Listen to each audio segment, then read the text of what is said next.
तो दोस्तों एक बार फिर से आपका स्वागत है एस्पिरेंट अप्रोच में। दोस्तों इसके पहले हम लोगों ने श्वसन तंत्र को बहुत अच्छे तरीके से देख लिया था और आज जिस हम तंत्र की चर्चा करेंगे उसके बारे में भोजपुरी में कहावत है कि जे करी है साफ सफाई उहे रही है निरोगाई, यानी जो साफ सफाई करेगा वही निरोग रहेगा। तो हमारा शरीर भी है ना, वो खुद को निरोग रखने के लिए समय समय पे शरीर की सफाई करता है ताकि हमारा जो शरीर है वो निरोग रह सके। तो ऐसा वो जिस तंत्र के माध्यम से करता है उसको उत्सर्जन तंत्र कहते हैं और आज हम उसी उत्सर्जन तंत्र को बहुत अच्छे से देखेंगे क्योंकि ये चैप्टर भी आपके एग्जाम पॉइंट ऑफ व्यू से काफी ज्यादा इंपॉर्टेंट है। तो चलिए चर्चा शुरू करते हैं। तो सबसे पहले उत्सर्जन तंत्र को मैंने समझा दिया कि हमारा शरीर जो है उसमें विषैले पदार्थ बनते रहते हैं जो समय समय पे निकलना आवश्यक है। उसको निकालने के लिए जो तंत्र काम करता है शरीर में उसको उत्सर्जन तंत्र कहते हैं। ठीक है, एक बार वर्ड टू वर्ड पढ़ लेते हैं कि हमारे शरीर में बनने वाले हानिकारक या बेकार नाइट्रोजन युक्त पदार्थों को समय समय पे निकालने के लिए जो तंत्र काम करता है उसको उत्सर्जन तंत्र कहते हैं। अब चलिए आगे चलते हैं। तो देखिए ये जो उत्सर्जन तंत्र में जो विषैले पदार्थ निकल रहे हैं तो उनको निकालने के लिए एक अंग होगा। तो जिन अंगों के माध्यम से हम इस विषैले पदार्थ को शरीर से बाहर निकालते हैं उनको हम उत्सर्जी अंग कहते हैं। तो मुख्य रूप से 5 उत्सर्जी अंग होते हैं जिसमें सबसे ज्यादा महत्वपूर्ण जो होता है वो किडनी होता है। तो पहला उत्सर्जी अंग क्या है? त्वचा। अब जो त्वचा है वो हमारे शरीर का एक उत्सर्जी अंग है। ये जो है ना हमारे शरीर से जो है अतिरिक्त नमक, जब बॉडी में अतिरिक्त नमक हो जाता है और बॉडी में अतिरिक्त पानी हो जाता है तो उसको शरीर से बाहर निकालता है और हमारे शरीर के तापमान को संतुलित करने में इसका एक बड़ा योगदान है। एक और उत्सर्जी पदार्थ के रूप में त्वचा से बाहर निकलता है जिसको हम सीबम बोलते हैं। जो आप नाक के ऊपर देखे होंगे वो तैलीय पदार्थ, वो एक अवशिष्ट पदार्थ है जिसका शरीर से बाहर निकलना आवश्यक है। तो वो किसके माध्यम से निकलता है? त्वचा के माध्यम से निकलता है। तो हमने पहला उत्सर्जी अंग त्वचा देख लिया। अब हम जो दूसरा उत्सर्जी अंग है वो है फेफड़ा। ठीक है, तो हम फेफड़ा को श्वसन तंत्र में हमने पढ़ लिया था। जो फेफड़ा है ना वो ब्लड का शुद्धिकरण करता है, ब्लड में ऑक्सीजन मिलाता है। और ब्लड में ऑक्सीजन इसलिए मिलाता है क्योंकि आगे जो पाचन के दौरान जो ग्लूकोज बना है उसको तोड़ के ऊर्जा दिया जा सके। तो ठीक है, तो ये क्या करता है कि रक्त से CO2 पे अपशिष्ट पदार्थ है उसको हटाता है और O2 को मिलाता है। तो यहाँ पे अपशिष्ट पदार्थ को हटा रहा है CO2 के रूप में, तो ये भी एक उत्सर्जी अंग है। ठीक है, अब तीसरा जो प्रमुख उत्सर्जी अंग है वो है बड़ी आंत। बड़ी आंत के बारे में आप जानते हैं, जो अनपचा भोजन होता है वो काइल के रूप में जो वो शरीर से बाहर निकल जाता है। ठीक है, गुदा के जरिए। ठीक है, अब हम चौथा उत्सर्जी अंग देखते हैं। तो जो चौथा उत्सर्जी अंग है वो यकृत है। यकृत है ना वो विषैले पदार्थ के प्रभाव को कम करता है और विषैले पदार्थ को निष्क्रिय कौन करता है? तो विषैले पदार्थ को निष्क्रिय किडनी करता है।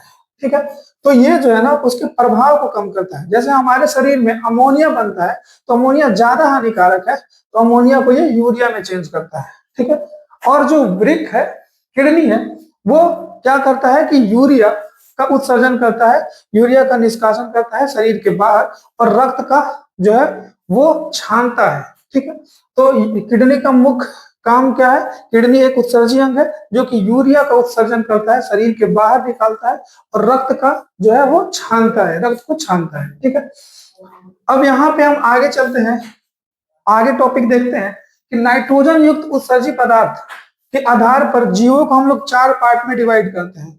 ठीक है, जितने भी उत्सर्जी पदार्थ होते हैं उसमें नाइट्रोजन होते हैं। ठीक है, तो नाइट्रोजन युक्त उत्सर्जी पदार्थ के रूप में जीवों को हम 4 भाग में डिवाइड करते हैं। कुछ जीव जो है ना वो उत्सर्जन के रूप में या विषैले पदार्थ के रूप में अमोनिया का उत्सर्जन करते हैं, कुछ जीव यूरिया का उत्सर्जन करते हैं, कुछ जीव यूरिक एसिड का उत्सर्जन करते हैं और कुछ जीव एक विशेष प्रकार के जो विषैले पदार्थ है ग्वानिन का उत्सर्जन करते हैं। ठीक है, तो जो जीव अमोनिया का उत्सर्जन करते हैं उनको हम अमोनोटेलिक जीव कहते हैं और अमोनोटेलिक जीव के अंतर्गत जलीय जंतु, मछली और अमीबा आते हैं। तो ये जो जलीय जंतु जैसे मछली है, तो अमोनिया जो है ना वो एक घातक जैव विषैला पदार्थ है। वो अगर किसी जगह पे गिरता है तो उस जगह का क्षरण करता है। इस वजह से ये जलीय जीवों में जो है इस प्रकार का उत्सर्जन होता है क्योंकि जो जल है उसके प्रभाव को कम कर देता है। ठीक है, तो वैसे जीव जो अमोनिया का जो उत्सर्जन करते हैं उनको अमोनोटेलिक कहेंगे। इसमें जलीय जंतु, मछली और अमीबा आता है। ठीक है, ठीक। अब दूसरा देखिए यूरियोटोलिक। वैसे जीव जो यूरिया को उत्सर्जन करते हैं उसको हम यूरियोटोलिक कहते हैं, जिसमें स्तनधारी और मनुष्य आता है। अब तीसरा देखिए, कुछ जीव ऐसे होते हैं जो उत्सर्जी पदार्थ के रूप में यूरिक एसिड का उत्सर्जन करते हैं, उनको हम यूरिकोटेलिक कहते हैं। इसमें कौन आता है? इसमें पंछी आएंगे और जितने भी रेंगने वाले जो जीव जंतु हैं वो इसमें आएंगे। अब जो चौथे जीव है वो उत्सर्जी पदार्थ के रूप में ग्वानिन का उत्सर्जन करते हैं, इसको हम लोग कहेंगे गुआनोटेलिक। इसमें कौन आएगा? मकड़ी और बिच्छू।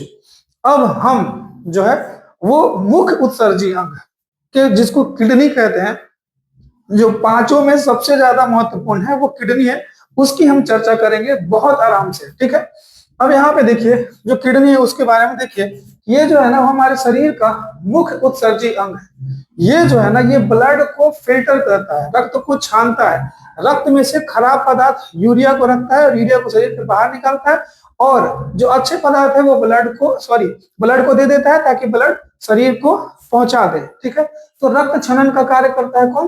किडनी। अब जो किडनी है ना वो किसी विषैले पदार्थ को निष्क्रिय कर देगा। जो यकृत है वो क्या करेगा? वो उसके प्रभाव को कम करेगा और ये निष्क्रिय कर देगा। ठीक है, तो यहाँ पे जो है, अब यहाँ पे क्वेश्चन बनता है कि किसी व्यक्ति को जहर दे के मारा गया है तो उसकी जांच के लिए हम शरीर के किस अंग का यूज करेंगे? तो देखिए सबसे पहले जो है ना वो पहुंचा जहर कहाँ पे? लीवर के पास। लीवर ने उसके प्रभाव को कम करना चाहा पर लीवर खुद ही इफेक्ट हो गया, तो पहले लीवर इफेक्ट हो गया तो जांच करने के लिए पहले लीवर का यूज करेंगे। किडनी उसको निष्क्रिय करता है, किडनी के पास बाद में पहुंचेगा, पहले लीवर के पास पहुंचेगा। इसलिए हम मरे हुए व्यक्ति को अगर जहर दे के मारा गया है तो उसकी जांच के लिए हम लीवर का यूज करते हैं। ठीक है, अब यहाँ पे जो किडनी होता है उसके बारे में थोड़ा सा हम देख लेते हैं। तो जो वृक्क होता है उसका जो बाहरी भाग होता है उसको हम कोर्टेक्स कहते हैं, जो बाहरी भाग है उसको कोर्टेक्स कहते हैं, जो भीतरी भाग होता है उसको मेडुला कहते हैं। ठीक है, और जो किडनी का प्रवेश द्वार होता है उसको हम रेनल हाइलम कहते हैं। ठीक है, अब यहाँ पे देखिए क्या हुआ, इसको समझिए। ये किडनी है। अब यहाँ पे आप याद रखिएगा कि किडनी के ऊपर एक ग्रंथि पाई जाती है, जिसको हम ग्रंथि वाले चैप्टर में देखेंगे, जिसको अधिवृक्क ग्रंथि कहते हैं। तो ये ग्रंथि पाई जाती है। अब यहाँ से किडनी से क्या हुआ कि यूरिया का उत्सर्जन हुआ। अब यूरिया जो है वो इस मूत्रवाहिनी के जरिए इस मूत्राशय में आके जो मूत्र है यूरिया के रूप में वो जो है स्टोर हो जाएगा। कहाँ पे? मूत्राशय में। एक मूत्राशय 300 से 500 मिलीलीटर जो है वो मूत्र को मतलब स्टोर कर सकता है। अब यहाँ पे आप जो किडनी से जो नली आ रही है मूत्र को लेके उसको मूत्र वाहिनी कहते हैं, और जहां पे मूत्र स्टोर होता है उसको हम लोग कहते हैं मूत्राशय, और जहां से निकलता है वो मूत्र मार्ग होता है। अब यहाँ पे एक चीज को देखिएगा, जब कभी भी आप पेशाब करते हैं तो पेशाब करने के बाद तुरंत बाद शरीर जो है वो सीवर करता है, ऐसा झटका लगता है। तो ऐसा झटका क्यों लगता है? तो इसके बहुत सारे कारण हैं। एक जेन्युइन कारण जिसको आपके दिमाग एक्सेप्ट कर लेगा उसको देखिए। जब आप पेशाब करते हैं तो ये जो तरल पदार्थ जो मूत्राशय में है वो गर्म होता है, उसका टेम्परेचर ज्यादा होता है, और वो जब शरीर से बाहर निकलता है तो क्या होता है कि यहाँ टेम्परेचर कम हो जाता है। तो शरीर को लगता है कि हमारे शरीर का तापमान गिर गया, तो वो मसल को एक्सेलरेट करता है ताकि जो है वो हीट प्रोड्यूस हो सके। तो हीट प्रोड्यूस करने के लिए वो मसल को ऐसे एक्सेलरेट करता है, तो आपको ऐसे झटका लगता है, और टेम्परेचर को वो जो है मेंटेन करना चाहता है, इस वजह से लगता है हमको झटका पेशाब करने के बाद। ठीक है, अब हम आगे चलते हैं। तो हम आगे आते हैं, तो मैंने बताया कि जो किडनी है उसके जो प्रवेश द्वार है उसको रेनल हाइलम कहते हैं। ठीक है, अब जो किडनी के ऊपर झिल्ली होती है उसको क्या कहते हैं? पेरिटोनियम झिल्ली। किडनी के बाहरी भाग को कोर्टेक्स, किडनी के बाहरी भाग को मेडुला, किडनी का जो प्रवेश द्वार है उसको रेनल हाइलम कहते हैं। किडनी के ऊपर जो झिल्ली होती है उसको पेरिटोनियम झिल्ली कहते हैं। अब जो किडनी की इकाई होती है, जैसे हमने पढ़ा था कि मस्तिष्क की इकाई न्यूरॉन होती है, न्यूरॉन बहुत सारे न्यूरॉन मिलकर मस्तिष्क का निर्माण करते हैं, उसी प्रकार किडनी की इकाई जो होती है वो नेफ्रॉन होती है, और नेफ्रॉन के अध्ययन को यानी किडनी के अध्ययन को हम लोग क्या कहेंगे? नेफ्रोलॉजी कहेंगे। ठीक है, अब इसका कार्य क्या है किडनी का? तो पहला तो आपने पढ़ दिया, रक्त का छनन करेगा। रक्त का छनन करेगा तो उससे क्या होगा, उत्सर्जित पदार्थ के रूप में मूत्र का निर्माण करेगा। तो मूत्र निर्माण करना किडनी का कार्य हुआ, पहला कार्य। दूसरा कार्य आपके बॉडी में पीएच को कंट्रोल करता है, पीएच को कंट्रोल करता है और जहर को निष्क्रिय करता है। तीन चीज आप याद रखिएगा किडनी के कार्य के रूप में। पहला वो करेगा मूत्र निर्माण, दूसरा जो है वो पीएच को कंट्रोल करेगा आपके शरीर में, और जो जहर है उसको निष्क्रिय करेगा। ठीक है, अब हम आगे चलते हैं, नेफ्रॉन के स्तर पे क्रियाविधि को देख लेते हैं कि नेफ्रॉन के स्तर पे कैसे क्रियाएं होती हैं किडनी में, इसको समझते हैं। यानी एनाटॉमी ऑफ नेफ्रॉन समझते हैं कि ब्लड कैसे जो है वो फिल्टर होता है, कैसे यूरिन बनता है और कैसे जो है वो यूरिन शरीर से बाहर निकलता है, पानी का क्या होता है, हम लोगों ने जो खाया है उसका क्या होता है, उसको समझते हैं। देखिए सबसे पहले आप ये देख लीजिए कि ये नेफ्रॉन है। अब इसके पहले कुछ भाग को समझ लीजिए, उसके बाद हम बारी बारी से इसके भागों को पढ़ेंगे। ठीक है, तो सबसे पहले ये नेफ्रॉन है। नेफ्रॉन में जो सबसे बाहर आपको गुच्छेनुमा आकृति दिख रही है ना, वो ग्लोमेरुलस है। जो ग्लोमेरुलस है वो क्या है, वो एक प्रकार का छननी है। ठीक है, वो छानेगा और छानने के बाद जिस कटोरे में स्टोर करेगा, जो चीज छान दिया, जैसे मान लीजिए आपने चाय छाना तो चायपत्ती को छाना तो चाय गिरा, उसी प्रकार जिस चीज को छानेंगे और जो चीज गिरेगा वो इस कटोरे में गिरेगा। इस कटोरे का नाम क्या है, बोमेन कैप्सूल। छननी का नाम क्या है, ग्लोमेरुलस। इस कटोरे का नाम क्या है, ये वाला कटोरा। इस कटोरे का नाम क्या है, ये जो कटोरा आपको दिख रहा है इसका नाम क्या है, इसका नाम बोमेन कैप्सूल है। बोमेन कैप्सूल है। अब जो है ये कटोरा है, आगे बढ़ेगा, आगे बढ़ के ये जो आपको ट्यूब दिख रहा है, ये ऐसे ट्यूब दिख रहा है, इसको हम लोग कहते हैं प्रॉक्सिमल ट्यूब। क्या कहते हैं, प्रॉक्सिमल ट्यूब। सबसे पहले एक छननी दिखेगा जिसको ग्लोमेरुलस कहेंगे। छननी जो है वो छानेगा एक कटोरे में, कटोरे को बोमेन कैप्सूल कहेंगे, और वो कटोरा आगे जाके कुंडलित हो जाएगा जिसको हम कहेंगे प्रॉक्सिमल ट्यूब। ठीक है, प्रॉक्सिमल ट्यूब। अब वो जो प्रॉक्सिमल ट्यूब है वो आगे जाके यू के आकार का हो जाएगा, जिसको हम लूप ऑफ हेनले कहेंगे या फिर हेनले लूप कहेंगे। और ये फिर आगे जाके एक बड़े ट्यूब में फिर से जाने लगेगा, ये जो भी उत्सर्जित पदार्थ है, तो उसको कहेंगे डिस्टल ट्यूब। और ये जो लास्ट में आएगा वो कलेक्टिंग ट्यूब कहलाएगा, जहां पे यूरिन उसके बाद चला जाएगा मूत्रवाहिनी और मूत्राशय में। तो सबसे पहले ये जो गुच्छेनुमा संरचना है ग्लोमेरुलस, जो प्याला है वो बोमेन कैप्सूल, और जो ट्यूब है जो इधर से जा रहा है वो प्रॉक्सिमल ट्यूब है। उसके बाद यू के आकार का हो गया, वो लूप ऑफ हेनले हो गया। और उसके बाद एक ट्यूब, जो एक दूसरा ट्यूब आपको दिखेगा वो डिस्टल ट्यूब कहेगा, और जो लास्ट में जहां पे कलेक्ट होगा उसको कलेक्टिंग ट्यूब कहेंगे। अब हम बारी बारी से समझते हैं कि ग्लोमेरुलस का काम क्या है, बोमेन कैप्सूल का काम क्या है, सबको अच्छे से देखते हैं। ठीक है, तो यहाँ पे देखिए ग्लोमेरुलस को, तो देखिए इसको एकदम आसान भाषा में मैं लेके आया हूं। उम्मीद करता हूं कि मैं अपनी बातों को अच्छी तरीके से डिलीवर कर पाऊंगा और आप समझ जाएंगे। ठीक है, जैसे जो ब्लड आया वो ब्लड गया किडनी में, तो किडनी की इकाई क्या है, नेफ्रॉन। यानी अल्टीमेटली वो कहाँ गया, नेफ्रॉन के पास। तो जो ब्लड है ना उसको छानने के लिए एक बारीक जाली होती है जिसको हम ग्लोमेरुलस कहते हैं। ठीक है, एक बारीक जाली, एक छाननी, जिसको क्या कहेंगे, ग्लोमेरुलस। अब ये क्या करेगा कि जो आरबीसी है, डब्ल्यूबीसी है, प्लेटलेट्स है, प्रोटीन है, उसको छान लेगा ब्लड में से। और ब्लड में जो मौजूद जल है, ग्लूकोज है, अमीनो एसिड है, यूरिया है, और जो नमक के छोटे छोटे कण है उसको गिरा देगा इसमें, किसमें, बोमेन कैप्सूल में। ठीक है, ये छाननी छानेगा किसको, डब्ल्यूबीसी को, आरबीसी को, प्लेटलेट को, प्रोटीन को, और गिराएगा किसको, पानी को, ग्लूकोज को, अमीनो एसिड को, यूरिया को, नमक के छोटे कण को। और जिसको छाना है उसको भेज देगा ब्लड में। और यहाँ पे जिसको जिसको मतलब जिसको छननी के ऊपर रखा है, जिस छननी में है जो, वो ये सब है, तो ये सब फिर से ब्लड में भेज दिया जाएगा। और ये जो चीज बचा ना, पानी, ग्लूकोज, अमीनो एसिड, यूरिया, छोटा नमक, जो कि कटोरा में आया, इसको हम लोग प्राथमिक मूत्र कहते हैं या फिर प्राथमिक यूरिया कहते हैं इसको। ठीक है, अब कटोरे को देखते हैं, तो जो बोमेन कैप्सूल है इसको कच्चा मूत्र कहते हैं या फिर प्रारंभिक मूत्र कहते हैं। ठीक है, अब क्या हुआ कि छानते वक्त जब वो छान रहा था तो इसने अच्छी चीजों को भी छान लिया है, जिसमें अमीनो एसिड है। ठीक है, इसमें ग्लूकोज को छान लिया गया है। तो अब यहाँ पे क्या होगा कि इस मूत्र में अभी भी कई जरूरी चीजें मिली हुई हैं। तो यहाँ पे क्या होगा ना, मतलब वैसी जरूरी चीजें जो किडनी से बाहर नहीं जानी चाहिए, जो शरीर के लिए आवश्यक है। तो यहाँ ये जो कटोरा आपको दिख रहा है, ये अब क्या करेगा कि इसको आगे भेजेगा। जो छान कर ये बोमेन कैप्सूल का काम है बस इसको स्टोर करना, जो गिरा है छन के पानी, ग्लूकोज, अमीनो एसिड, नमक के छोटे छोटे कण, उसको बस स्टोर किया। अब आगे भेजेगा इसको फिल्टर करने के लिए, क्योंकि यहाँ पे अच्छे चीज भी फिल्टर हो चुके हैं। ठीक है, अब हम आगे चलते हैं। तो यहाँ आपको मिलेगा प्रोक्सिमल कॉन्वोल्यूटेड ट्यूब्यूल, जिसको पीसीटी कहते हैं। तो जो स्टोर किया हुआ जो बोमेन कैप्सूल ने यूरिन को छाना था, जिस कटोरे में था, वो कटोरा अब क्या करेगा, वो आगे भेजेगा कहाँ पे, पीसीटी में। और पीसीटी जो होती है उसको रिसाइकलिंग की फैक्ट्री कहते हैं, यहाँ पे सबसे ज्यादा रिसाइकल होगा।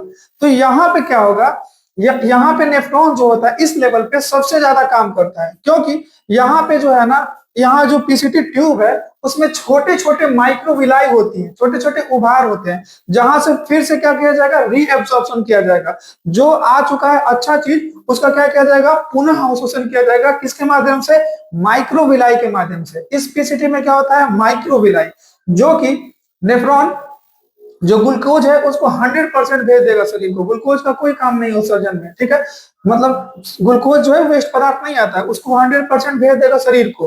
100% अमीनो एसिड को भेज देगा, 65% पानी को भेज देता है, 35% पानी बचा के रखता है। ठीक है, जो आपके शरीर में, आपके शरीर को जो पानी की आवश्यकता होती है उसका 65% वो भेज देता है, 35% रखता है आगे के स्टेज के लिए। ठीक है, अब यहाँ पे देखिए 65 से 70% जो है वो नमक वापस कर देता है। तो जो ये माइक्रोविलाई होती है उसमें से 100% ग्लूकोज वापस, 100% अमीनो एसिड वापस, लगभग 65% के अराउंड पानी वापस, और यही 65 से 70% के अराउंड नमक वापस कर देता है ये। ठीक है, और यूरिया को आगे ले जाता है, यानी 35% पानी और 20 से 25% या 30% के अराउंड नमक और यूरिया आगे जाते हैं पीसीटी से। अब जैसे पीसीटी से आगे जाएगा ये यूरिया, पानी और नमक, तो यहाँ पे आपको मिलेगा एक लूप, लूप जिसको बोलते हैं मुड़ाव। तो जो लूप है, लूप ऑफ, उसको कहते हैं लूप ऑफ हेनले। यहाँ पे आप एक बार देख लीजिए, इसी को कहते हैं लूप ऑफ हेनले, इसी को कहते हैं लूप ऑफ हेनले। अब ये लूप ऑफ हेनले का क्या काम है, इसको देखिए। तो जो लूप ऑफ हेनले है ना, वो पानी बचाने वाला मास्टर होता है। वो क्या होता है, पानी बचाने वाला मास्टर होता है। यहाँ पे आपके शरीर में नेफ्रॉन के स्तर पे बार बार पानी को बचाया जाता है, क्योंकि आपका जो नेफ्रॉन है वो तो जान नहीं रहा होता है कि आपको कितने पानी की आवश्यकता है। आप जैसे आप मान के चलिए दौड़ना स्टार्ट कर दिए, तो आपके शरीर में कुछ पानी बचा होना चाहिए, तभी ना आपके शरीर की कोशिकाओं के, आपके मस्तिष्क को चलाने के लिए पानी की आवश्यकता होती है, आपके ब्लड को चलाने के लिए पानी की आवश्यकता होती है, ताकि ब्लड क्लॉट ना करे। ठीक है, तो शरीर की जितने भी जैविक क्रियाएं हैं उनको चलाने के लिए पानी की आवश्यकता होती है। तो मान के चलिए आप तुरंत एक्शन में आ गए, दौड़ने लगे, तो आपके शरीर में पानी की कमी होने लगेगी। तो 65% तो वो यूज कर लिया, उसके बाद जो 35% बचा है उसमें से वो पानी जाने लगता है, ताकि आपके शरीर को की जो पूर्ति है, शरीर के कोशिकाओं की पूर्ति होती रहे। इस वजह से हमारे शरीर में कुछ एक्स्ट्रा पानी के बचा के रखने वाले नेफ्रॉन के लेवल पे कुछ अंग हैं जो कि एक्स्ट्रा पानी को बचा के रखते हैं। तो उसी में से ये लूप ऑफ हेनले है। यहाँ भी पानी बचाया जाएगा, इसके आगे भी पानी बचाया जाएगा। जैसे मान के चलिए कि आप जो है वो एक स्टोर किए, कहीं पे कोई चीज स्टोर किए, आप थोड़ा सा और रख देते हैं कि ये खत्म होगा तो यहाँ से ले लेंगे, और थोड़ा सा और रख देते हैं। जैसे मैं अपना वो बता रहा प्रवृत्ति, मेरे पास जब भी खुदरा पैसा होता है तो मैं क्या करता हूँ, जहां तहां रख देता हूँ। अब मेरे पास मान के चलिए कैश खत्म हो गया, हमको बिस्किट वगैरह खाने का मन किया, तो हम जहां जेब में रखते हैं उसको देख लेंगे। ठीक है, वहां पे रख लेंगे, अपने रेक वगैरह पे, अपने बुक वगैरह पे। अब हमको और मतलब मेरे पास वो भी खत्म हो गया, अब हमको खाना है, तो हम क्या करेंगे, एक जगह और रखे होंगे जो हमको एकदम स्पेसिफिक होगा कि लास्ट में यहाँ जाना है।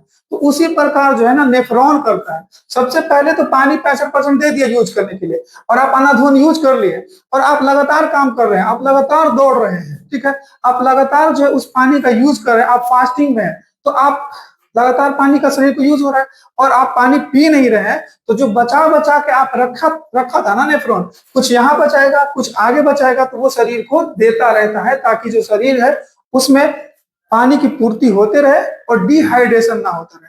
तो उम्मीद करते हैं मैं अपनी बातों को समझा पाया हूँ। सबसे पहले जो पानी आया था उसका 65% तो शरीर को यूज करने के लिए भेज दिया गया, लेकिन अगर आप मान लीजिए कि एक्शन में आ गए, क्योंकि शरीर को तो पता नहीं है ना कि आप कब दौड़ेंगे, कब क्या करेंगे। ठीक है, तो वो एक्स्ट्रा पानी बचा कर रखता है हर लेवल पे। तो यहाँ पे क्या किया जाएगा, लूप ऑफ हेनले में इसको पानी बचाने वाला मास्टर कहा जाता है। ये यू के आकार का हिस्सा होता है। अब ये दो प्रकार से होता है। आप यहाँ पे देख रहे हैं,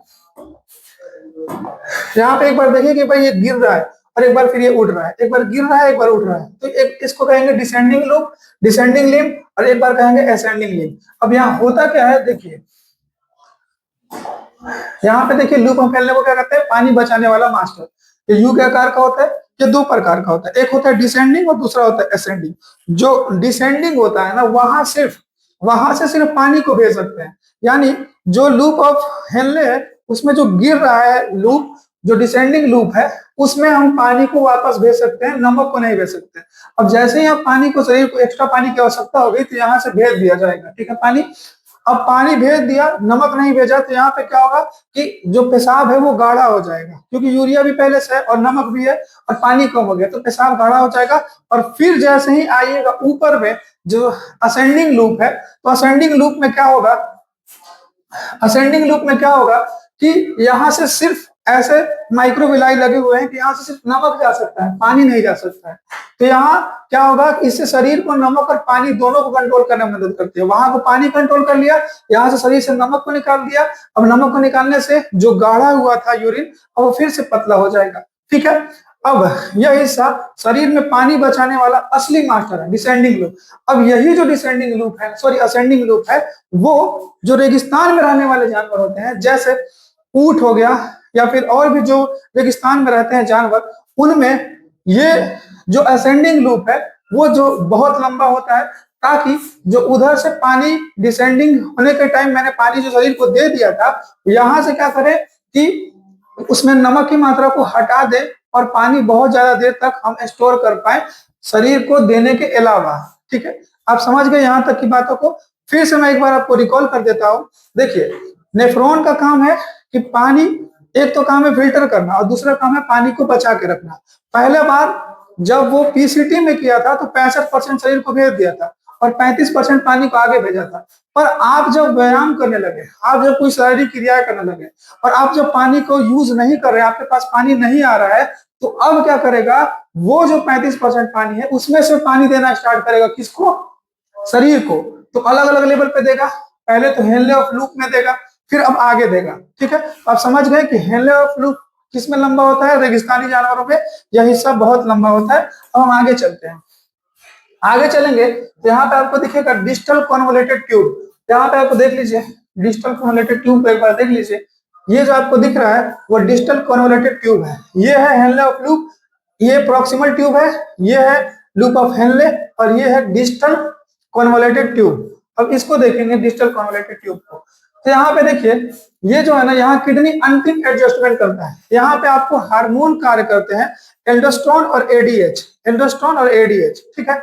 अब यहाँ पे एल्डोस्टेरोन जो हार्मोन है वो नमक को वापस भेज देता है। जैसे मान के चलिए कि आपके शरीर में जो है, जो लूप ऑफ हेनले के बाद जो गया, लूप ऑफ हेनले में तो नमक जितना ज्यादा था गया, फिर भी अभी आपका यूरिन में नमक ज्यादा है, तो वो ये हार्मोन सीक्रेट होगा और नमक को वापस ले जाएगा और जो यूरिन है उसको, जो उसका जो सांद्रता है उसको कम करेगा, ठीक है। और अगर मान लीजिए कि आपके पानी वापस हो गया, पानी ज्यादा हो गया, इन द सेंस जब जब यहाँ से पानी आ रहा था, यहाँ जो डिसेंडिंग, ये descending loop of Henle, descending limb है, यहाँ से क्या हुआ था, यहाँ से पानी भेजा गया था, तो उतना पानी उस समय नहीं भेजा जा सका, यहाँ ज्यादा पानी का मात्रा हो गया, तो यहाँ पे हार्मोन का सिक्रेशन होगा और वो हार्मोन एक्स्ट्रा पानी को भेज देगा, ठीक है। वो पानी एक्स्ट्रा हार्मोन को भेज, वो हार्मोन एक्स्ट्रा पानी को वापस भेज देगा, ठीक है। यानी आपको पानी को किसी स्तर पे बचा कर रखना, आपको शरीर को हमेशा पानी मिलता रहे। यही कारण है कि फास्टिंग के दौरान भी आपको जो है, जो आपका शरीर है वो प्रॉपर काम करते रहता है, ठीक है, ठीक है। यहाँ पे देखिए आगे चलिए, उसके बाद देखिए यहाँ पे मैंने देख लिया, ये देख लिया डिस्टल कॉन्वोलेटेड ट्यूब। अब एक और पार्ट है जिसको कहते हैं कलेक्टिंग डक्ट। यहाँ जो है, यहाँ से जो फिल्टर होकर चीज आया वो फाइनल रूप से पेशाब करता है, पेशाब बन जाता है और यहाँ भी हार्मोन काम करता है, एडीएच हार्मोन। जितना ज्यादा एडीएच होगा उतना ज्यादा पानी वापस होगा, यानी पेशाब गाढ़ा होगा। अगर मान के चलिए आपने पानी, आप जो है फास्टिंग में है, फास्टिंग में, तो मैंने आपको हर स्टेप वाइज आपको बताया कि पहले जो काम करेगा वो हेनले ऑफ लूप करेगा काम। लूप ऑफ हेनले करेगा पानी बचाने का काम।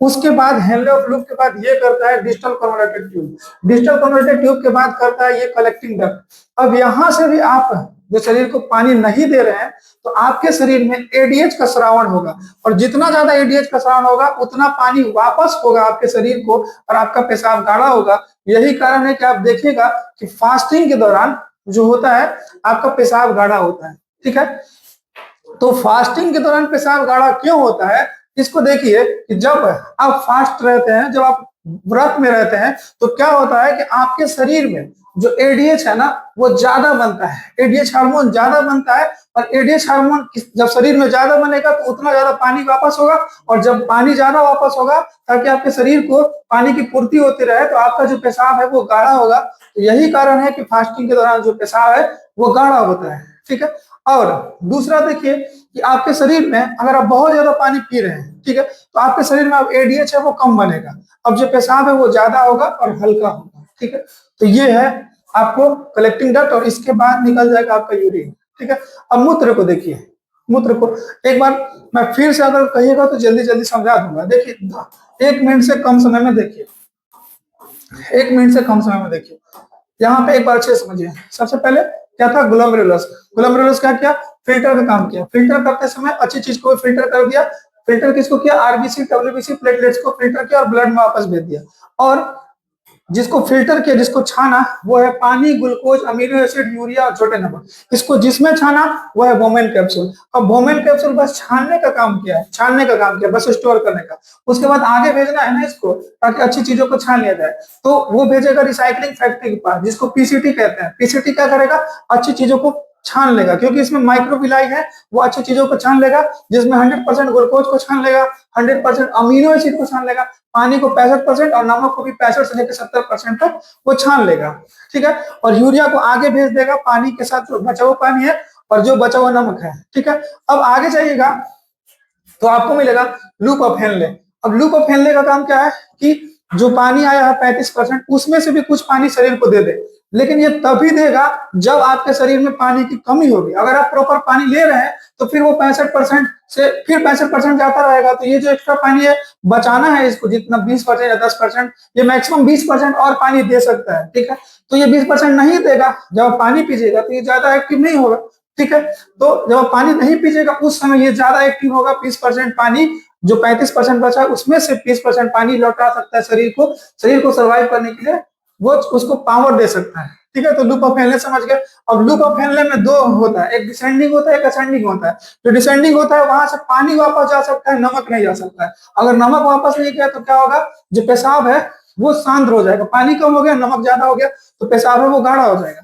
अब वो पेशाब जो गाढ़ा हुआ है वो आगे जाएगा, आगे जाने के बाद जैसे ही वो असेंडिंग में आएगा, असेंडिंग में तो वहां नमक छाना जाएगा। अब नमक छाना जाएगा तो फिर से नमक और पानी कंट्रोल हो जाएगा, यानी जो पेशाब सांद्र हुआ था वो फिर से एकदम हल्का हो जाएगा। तो ये जो होता है वो असली मास्टर होता है, और यही जो है नमक और पानी को कंट्रोल करता है हमारे शरीर में मुख्य रूप से। ठीक है, तो ये जो सूखे इलाके वहां के जानवरों में लूप ऑफ हेनले बहुत ज्यादा लंबा होगा।